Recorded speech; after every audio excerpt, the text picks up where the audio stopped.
afternoon. Thank you all for joining us for the press conference as we announce the Hero Help Program, which is a new approach to helping adults that are with addiction to heroin, opiates, other illegal drugs, as well as alcohol. So first, let me recognize our dignitaries that are in the room. County Executive Thomas Gordon, Director of Public Safety Joseph Bryant Jr., Register of Wills Ciro Poppity. He's here. I did see him. Yes. Chief Setting, of course. Chief Jeffrey Miller, Division of Communications. State Prosecutor Kathleen Jennings, Department of Justice. Secretary Landgraf. Dr. Michael Barbieri. Kathy McKay, CEO of Connections, and Dave Humes with Attack Addiction.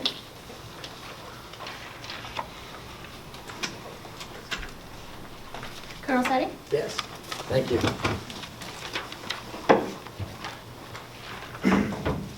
The last 3.5 years as the Chief of Police, I have been harping on the fact that this nation and this state, in fact, seems to be immersed in a heroin or at least opiate-related crisis.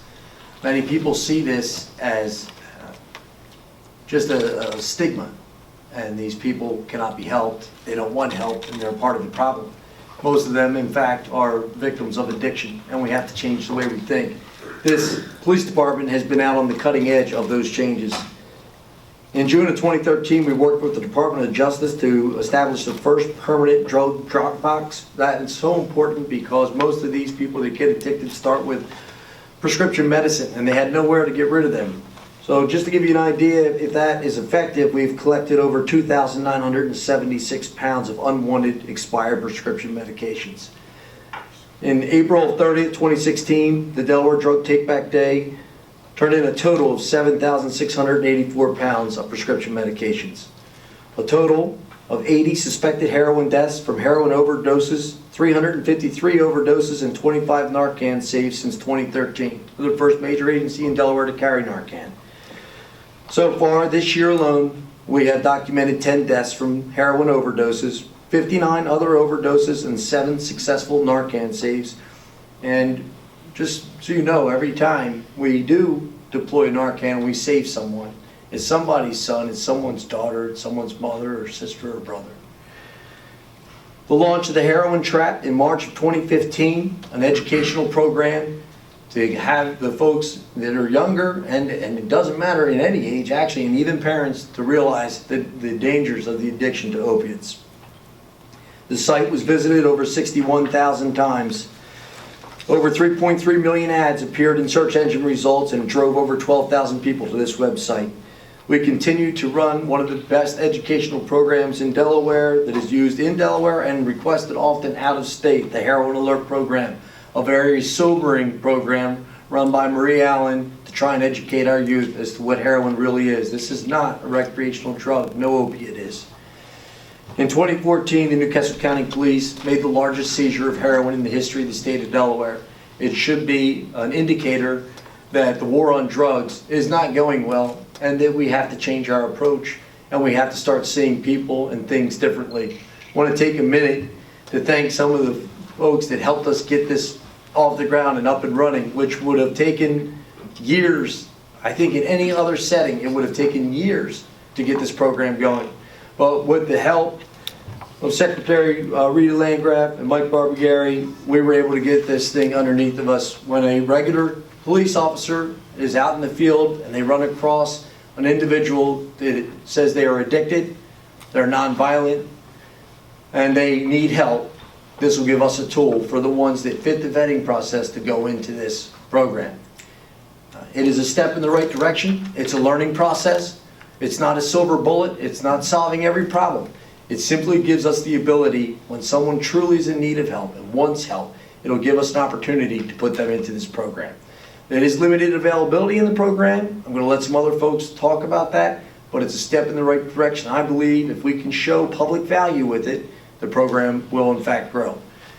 Before I introduce the next speaker, I just want to point out that he's the same individual that hired me back in 1989 and has believed in me all the way through, even though I'm taking a very different approach to policing and now taking a different approach to how we deal with people that are suffering from addiction.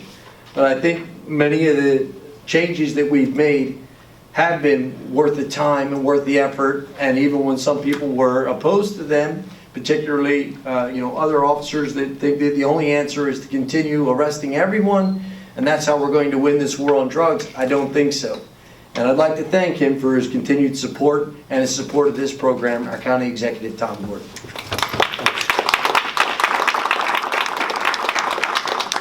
Good afternoon. I'd like to welcome everybody here today and congratulate again the leadership of Public Safety, Director Bryan, Chief Setting, for taking this initiative.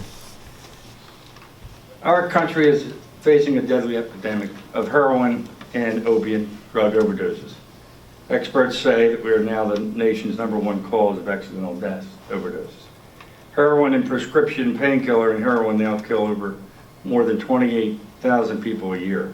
And according to the Center for Disease Control, heroin deaths have tripled in recent years, while more than half the deaths involve prescription drugs. And it is worth saying, to fight this epidemic, again, you can't say enough to thank Kathy Jennings and the Department of Justice, Rita Landgraf again, the Department of Health and Social Service, and Director Dr. Mike Barbieri, who's made his entire life working on this substance abuse problem that we are experiencing in this state. Our new Hero Help program is strictly voluntary. Its top goal is to give treatment to eligible adults who contact the police and ask for help, instead of immediate arrest or a lesser crime. Intakes can be immediate when an officer determines the candidates are available. Some of the rules will be they must be 18 years old or older and live in Delaware and be addicted to heroin or prescription painkillers, other drugs, and/or alcohol. They must agree to the terms of the program, including substance abuse intake, rehab admission, and review of the past current criminal charges. This heroin help is not for violent criminals, gang members, drug dealers, weapons offenders, or anyone with a long criminal record, currently or pending domestic violence charges or violence against law enforcement. Those who complete the Hero Help will have their cases reviewed by the police as well as the Attorney General's office to discuss any pending charges. The Heroin Help is another tool to reduce the overdose of deaths, fight crime, addiction causes, and rescue the addicted person from the hopelessness and spare their family any further heartbreak. This is just another tool in this public safety's ability to change it from a criminal justice problem to a health-related problem. Eventually, we've got to see a whole lot more of this because it's not going to be solved by police and by arrest. And I think this is a very bold step on behalf of public safety here. I'm very proud of what they're doing. And I will now turn it back over to the Chief.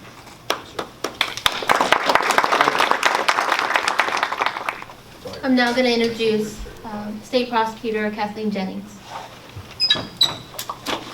Thank you. Good afternoon, everyone. We owe in the County of Newcastle a great debt of gratitude to the Newcastle County Police Department, to County Executive Tom Gordon, and to Director Joe Bryant, as well as to the Department of Health and Social Services for being forward thinkers and innovators in our state. Law enforcement is always thought of as investigate, arrest, prosecute, sentence. But it has not solved the epidemic of addiction that exists here and across our country. Because we do a pretty gosh darn good job of investigating organized drug gangs, of taking them down, of prosecuting them and getting a whole bunch of years against them.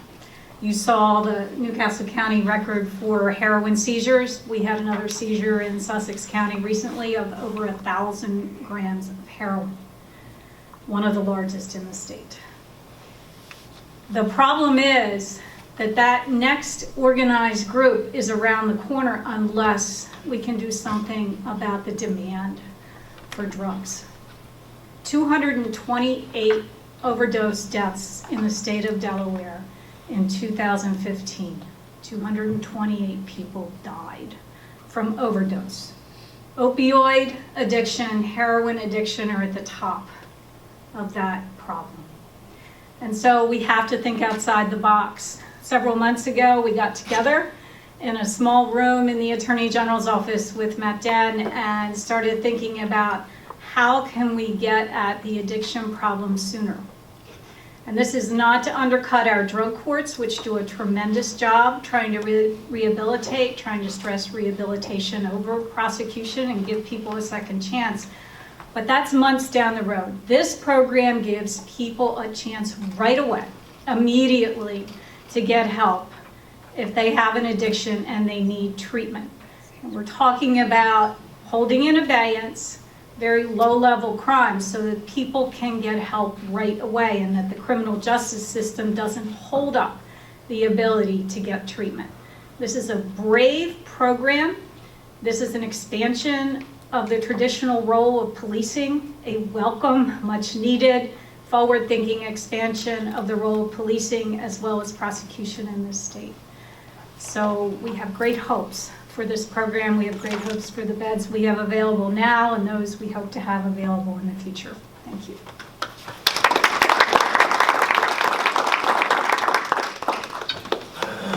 Thank you. And now I'd like to call Secretary Rita Landgraf. Thank you. Thank you.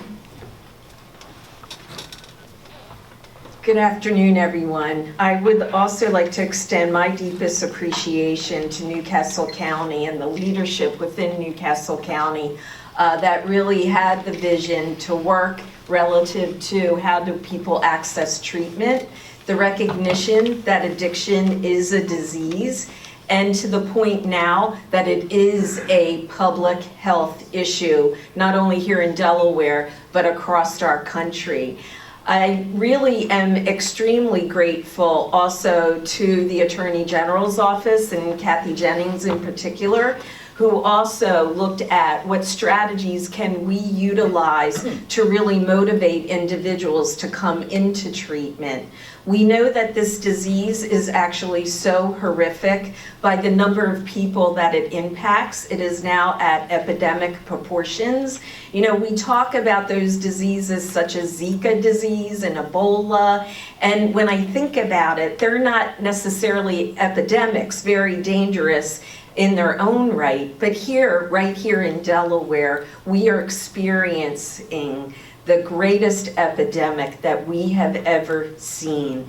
And therefore, we need to look at how do we approach those victims who are impacted by this disease in a way that they will be motivated to come into treatment. We believe at the Department of Health and Social Services that at time of a potential arrest, it can be a rather defining moment and offer an individual an alternative to entering the criminal justice system and to come into that system of treatment. We also believe that people have to be accountable for their behavior, so this is not to promote that people are not accountable, but again, because of this disease, we want to open the doors wherever possible to motivate individuals into treatment, and we believe that this is yet another path that will afford that availability. I also need to applaud the actions of the General Assembly and Governor Jack Markell at a time that we are indeed fiscally at a time where the dollars just aren't flowing into our state at a state level. The General Assembly and the Governor did put in over $4 million, which was a 30% increase in our current fiscal year budget to really look at the expansion of the availability of treatment to build that capacity, and we are leveraging that to the greatest extent possible within our department to not only build capacity, but to look at promoting a variety of levels of care that will enable people to not only be successful in their treatment, but to actually thrive in their treatment. I would like to call up, if that's okay, Michael Barbieri, the director of the Division of Substance Abuse and Mental Health, who really is looking at how do we design the availability of our treatment so whoever wants to engage and when they want to engage, they are able to.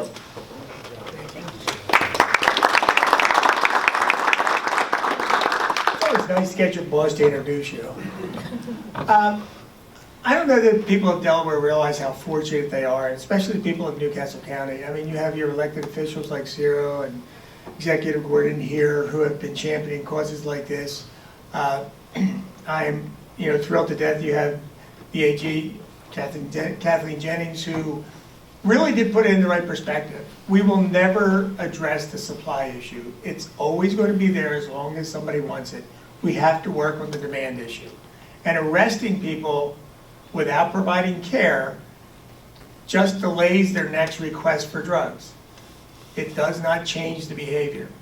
This is a very progressive and innovative program, and I really want to thank Colonel Settings, and I have to thank Amy Kivas, who works for us. The two of them have been championing this for a number of years and finally got through to us that we had to do it. So I really appreciate that. This is a special program. As the Secretary said, there's a nexus in time when people realize that things are not good. And when you get arrested, that's oftentimes that time.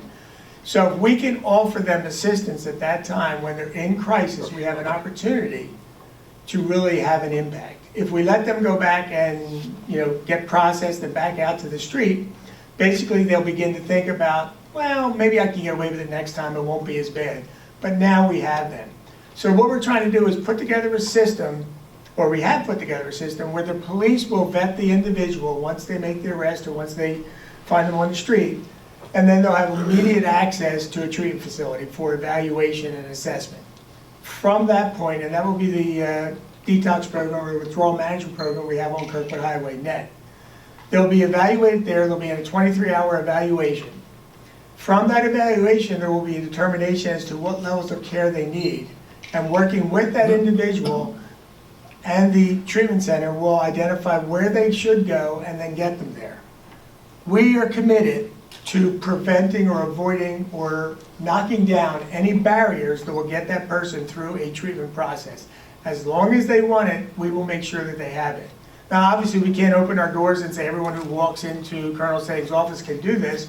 We're going to try to stage it over time. As we see demand, we will improve capacity.